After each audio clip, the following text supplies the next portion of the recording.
था, किसान को संबल देने की बात कही थी, ना तो कभी उनका गरीबी जो थी उनका कभी उससे रिश्ता नहीं रहा गरीब से, और ना उनका कभी किसान से रिश्ता रहा। मैं आपको कहना चाहता हूं, हमारी सरकार महिला, युवा, किसान और मजदूर की सरकार है। हमने उसको 4 भागों में बांटा है और हम आपसे कहना चाहते हैं, और विशेषकर मैं युवा भाइयों से कहना चाहता हूं और उनसे कहना चाहता हूं जो किसान के बेटे हैं, उनके माता पिता को जिन युवाओं से उम्मीद है आगे आकर के वो पिता का सहारा बने, माता जी का सहारा बने, परिवार को आगे ले जाएं। मैंने आपके सामने बजट में कहा है कि इस साल में 1 लाख युवाओं को नौकरी देने का काम करेंगे, नौकरी देने का काम करेंगे। मित्रों, मैं आपको विश्वास दिलाता हूं और आज लाल चोट के इस मंच से कहना चाहता हूं, जो हमारी सरकार ने कहा है कि 1 लाख नौकरी इस साल में देंगे और 4 लाख नौकरी हम 5 साल में युवाओं को देकर के दिखाएंगे, यह मैं आपसे कहना चाहता हूं।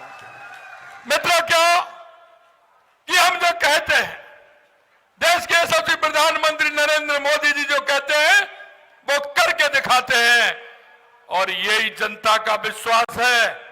और हम आपके बीच के, क्योंकि चौधरी चरण सिंह जी कहते थे कि किसान का बेटा अगर जहां कानून बनता है, जहां सरकार में अगर सम्मिलित होता है, अगर उसमें किसान का बेटा जाएगा तो वो किसानियत की बात करेगा और किसान के उत्थान की बात करेगा। मैं आपके माध्यम से कहना चाहता हूं, इस मंच पर जो बैठे हुए हैं, रामविलास जी किसान के बेटे हैं, राजेंद्र जी किसान के बेटे हैं, तागड़ा जी किसान के बेटे हैं। मैं आपको मंच पर कहना चाहूं, जितेंद्र जी से लेकर के जितने सामने बैठे हैं वो किसान के बेटे हैं, और मैं भी एक किसान का बेटा हूं।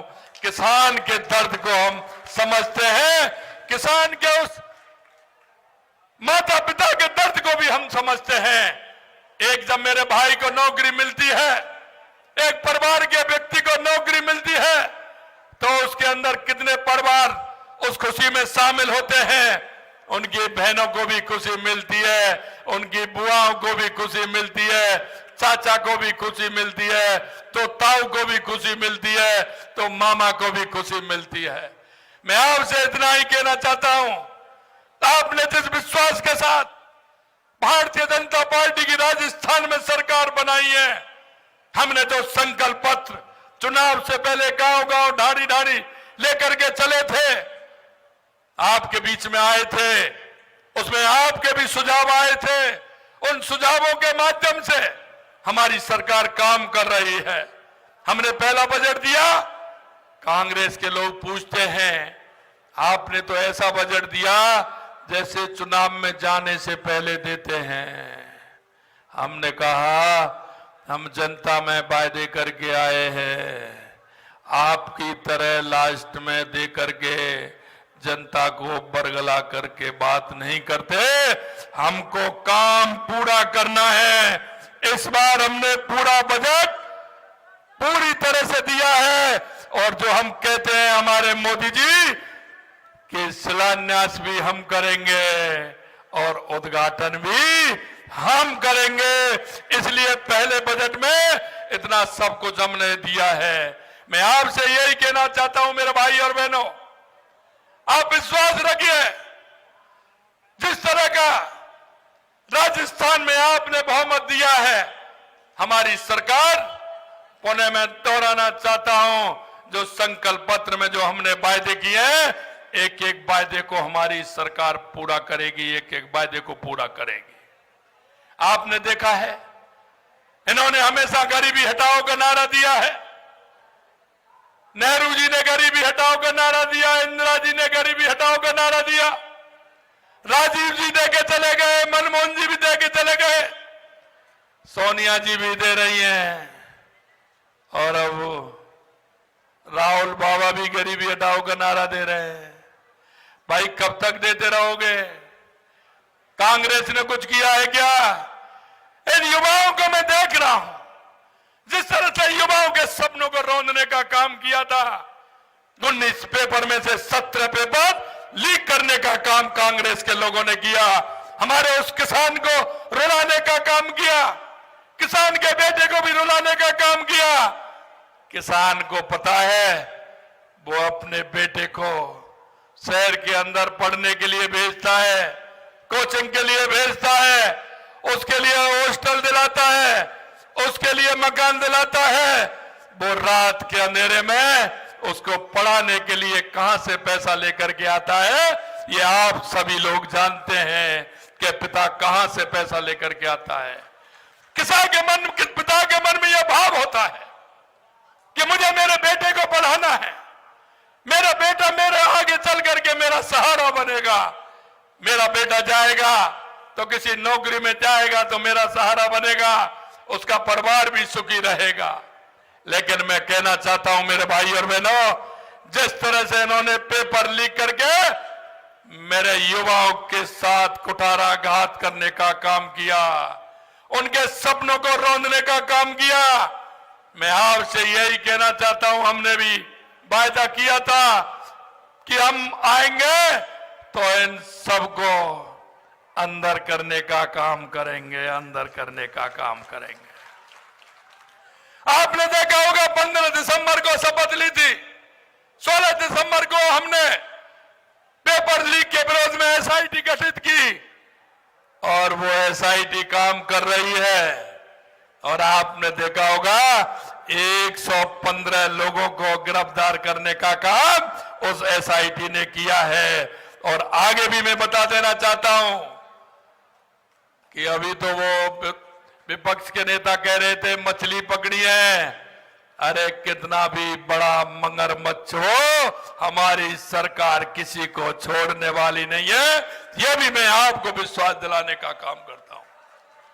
मित्रों, मैं आपसे इतना कहना चाहता हूं कि चाहे हमारा दौसा जिला हो, चाहे हमारा अलवर जिला हो, टोंक जिला हो, जो हमारी आवश्यकता की बातें थी, जो हमारे विधायकों ने एक एक मांग जो हमारे पास रखी थी, या हमारे कार्यकर्ताओं के रूप में जो हमारे जनप्रतिनिधि है, हमारे कार्यकर्ता, उन्होंने मांग रखी थी, हमने एक एक मांग को उसमें से सभी को लिया है।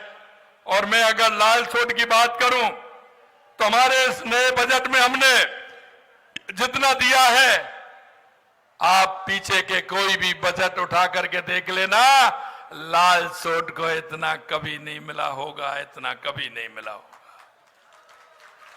मैं आपसे कहना चाहता हूं, लाल सोट में हमारी सरकार ने 5 करोड़ 10 लाख रुपए की लागत से लाल सोट खटवा तक सड़क का नवीनीकरण और चौड़ाईकरण के लिए पैसा दिया है। यही नहीं, 5.5 करोड़ रुपए की लागत से NH 148 डूंगरपुर मोड़ से हरिपुरा होते ही डोब तक सड़क का नवीनीकरण और चौड़ाई का काम भी होने वाला है। अब आपको ये तो लाल सोट के बता रहा हूं, अगर मैं दौसा के बताऊंगा तो बहुत समय लग जाएगा। श्यामपुरा प्राथमिक स्वास्थ्य केंद्र को सामुदायिक स्वास्थ्य केंद्र में क्रमोन्नत करने का काम किया है। अरे श्यामपुरा वाले हैं क्या? अरे श्यामपुरा वाले हैं क्या? अरे कैसा लग रहा है आपको, ये तो बता दो मेरे भाइयों।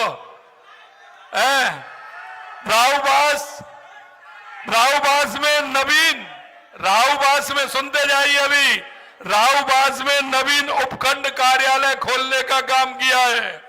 यही नहीं, लालसोट नगर पालिका को नगर परिषद में क्रमोन्नत करने का काम भी किया है। यही नहीं, बिच्छा में एनीकट का निर्माण, मरम्मत एवं जीर्णोद्धार का काम भी किया है। और रामगढ़ पचवाड़ा में कृषि मंडी की स्थापना की जाएगी, ये भी हमारी सरकार ने इसी बजट में किया है। NH 24 से NH 11 वाया नागल मोड़, देवली रोड, लालसोट बाईपास नवीनीकरण चौड़ाई का कार्य भी हमारी सरकार ने किया है। और लालसोट में कन्या महाविद्यालय को भी क्रमोन्नत करने का काम हमारी सरकार ने किया है।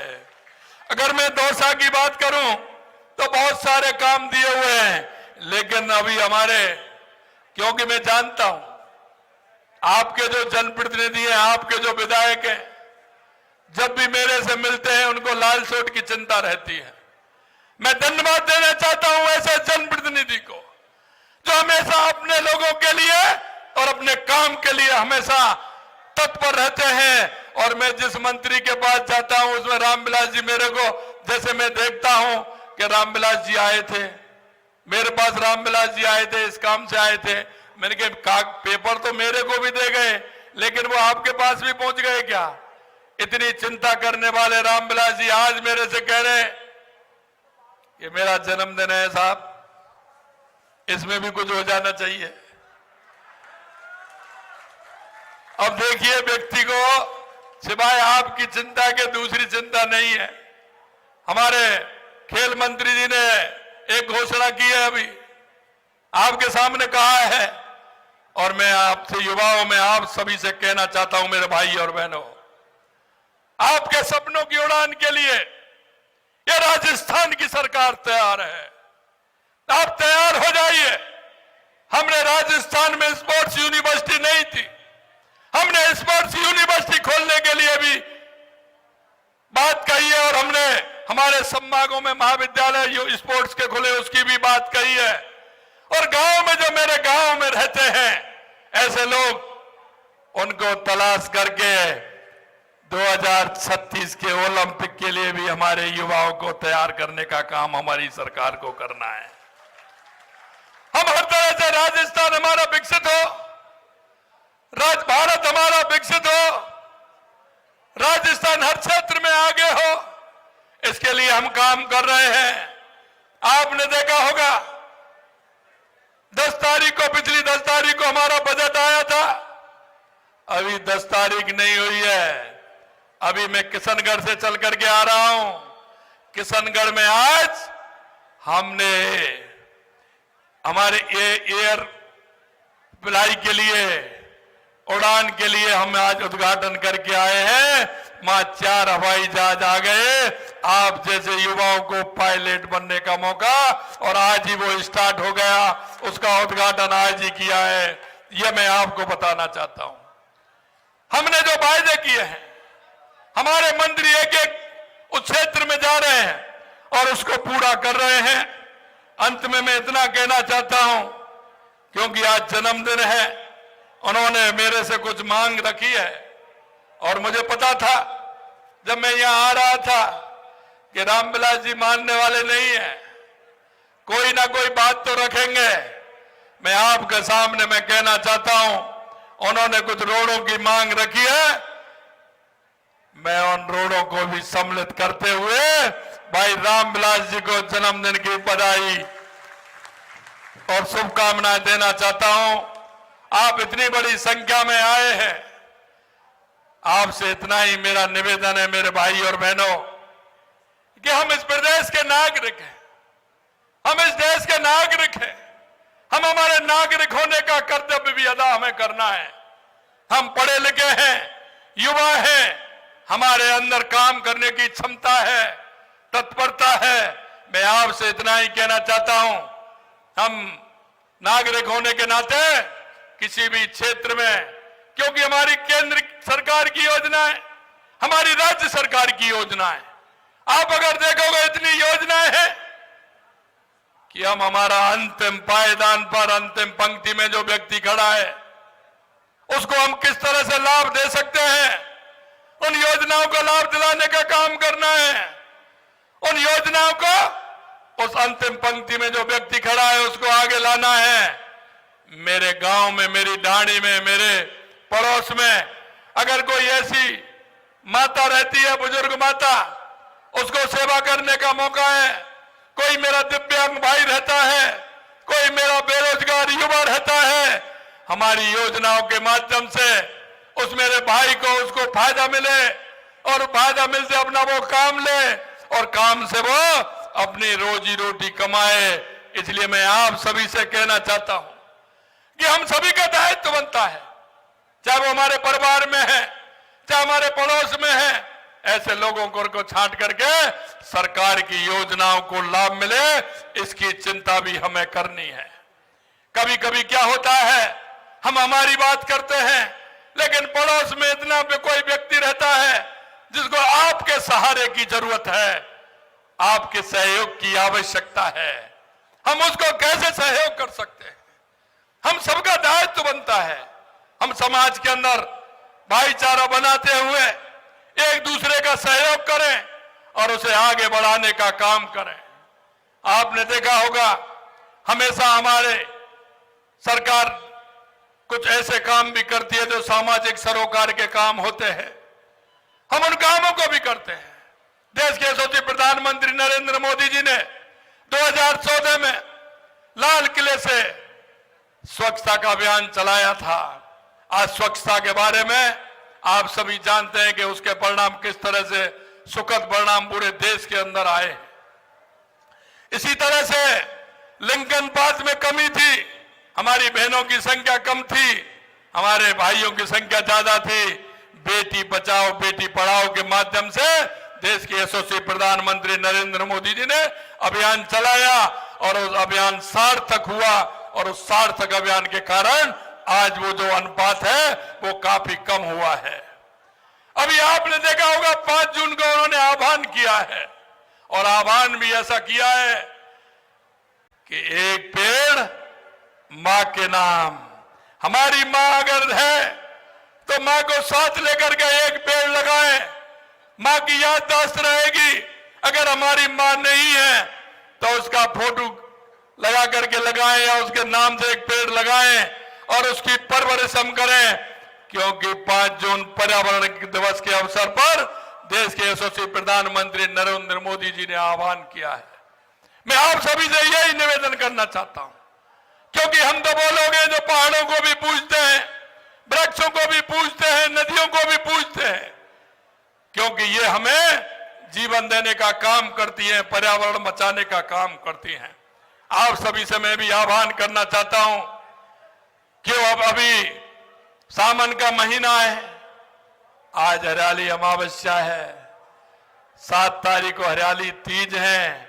हरियाली तीज को हरियाला राजस्थान है, सभी जगह सभी गांव में ढाड़ियों में हरियाला राजस्थान मनाया जाएगा, और उस दिन एक ही दिन में राजस्थान में कम से कम 1.25 करोड़ पेड़ से ज्यादा लगेंगे। आप सभी से मैं आह्वान करना चाहता हूं, आप सभी अपनी मां के नाम एक पेड़ अवश्य लगाएं, जिससे हम पर्यावरण को बचा सकें। आप सभी लोग इतनी बड़ी संख्या में आए, आप सभी को मैं पुनः बहुत बहुत धन्यवाद देता हूं। आप सभी को पुनः यही निवेदन करना चाहता हूं कि हम सामाजिक सरोकार के कार्य को करते हुए आगे बढ़े, राजस्थान को विकसित राजस्थान बढ़ाएं, यही मैं कहना चाहता हूं। आप सभी को पुनः बहुत बहुत धन्यवाद। मंच पर विराजमान सभी को बहुत बहुत धन्यवाद।